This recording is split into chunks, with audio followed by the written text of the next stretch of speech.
Alright, so this fucking thing has taken a lot of measuring and making sure that everything adds up right because I wanted it to look like a fairly stockish 350. Fucking shit's falling over there. Alright, cool. Making weird noises and shit. I guess I got a possum. But yeah, so I wanted it to look like a fairly stockish 350, but I wanted it on 10-inch wheels so that way I could have real brakes. And I wanted it to all be rigid. Everybody kept telling me, add suspension, add suspension. No, I want it rigid, motherfucker. I want it rigid for a reason.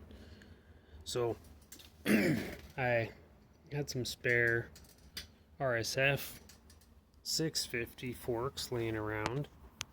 And I mean, I got frames and shit galore. I mean, look at, I got my Avigo frame. I got another 350 frame. I got a fucking GB frame. I got my my big frame, my 650. Look at that motherfucker. Shit.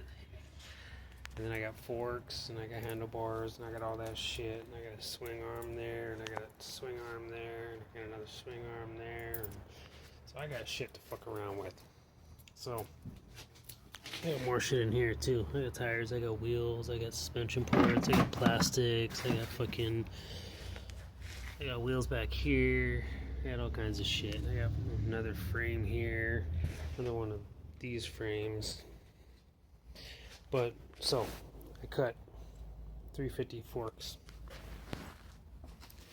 and I cut RSF 650 forks, so that way I could have the actual brake mount and still have rigid. So welded them together here. I think I did a pretty good job. It's not super noticeable. Oh, I guess I didn't finish this weld, but it's alright. It's strong, it'll hold. It just didn't go all the way around. This is actually shorter than both the MX 350 and the RSF 650 forks. Shorter than both of them.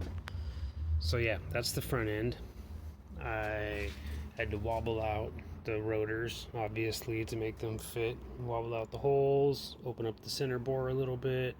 I got my brake line coming, my custom length brake line, which is, I think, like, I don't know, I want to say like 22 fucking inches or something like that. Something short. This extra long brake line is running to the rear. Right now, I'm hooking up some lighting, some daytime lighting, just some DRL lighting. This is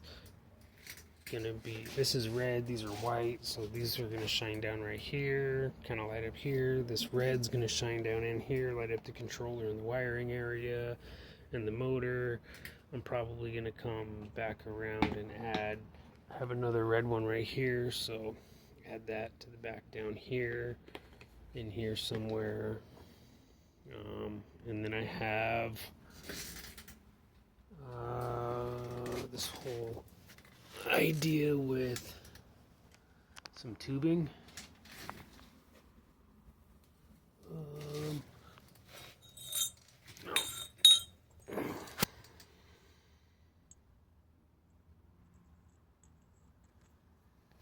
Oops.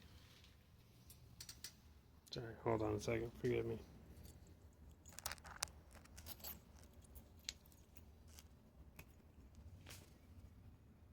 Some tubing and some amber lights for some tail lights. So I'm actually painting those right now over here. The middle one is going to be for the brake lights, which is actually going to be all of these just mushed in there and probably hot glued together and all that.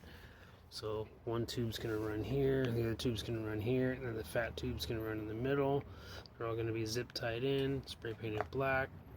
the wires, the one for the brake lights, the tube's like this long. The lights are all going to be down here, so hopefully it gives a good like glow and like reflection effect off the metal on the inside. And then the wiring is all going to come down this way, down this side of the body, connect over here. So there's that. That's just lighting. And then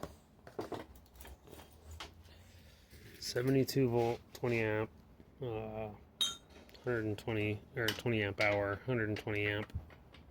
But it's the 72 280, so it's only going to put 80 amps into the KR5V, 35 chain, 9 tooth, 56, I believe. When I extended this, I wanted to get the wheel as close to the bottom of the fender as possible. I wanted it to damn near touch, which it almost does. So instead of just following this line, I had to make my own angle out of it, and I had to cut these up. These originally mounted like right here and came down to like right here where the stock dropout was. So I originally had to, not originally, I had to make this custom at this angle. So good thing I used my table for bracing and all that.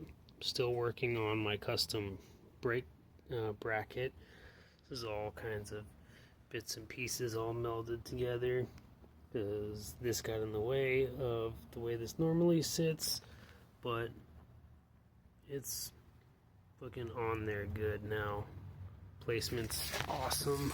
I don't know how well you can see it, but it's like pretty much dead on, right where it needs to be.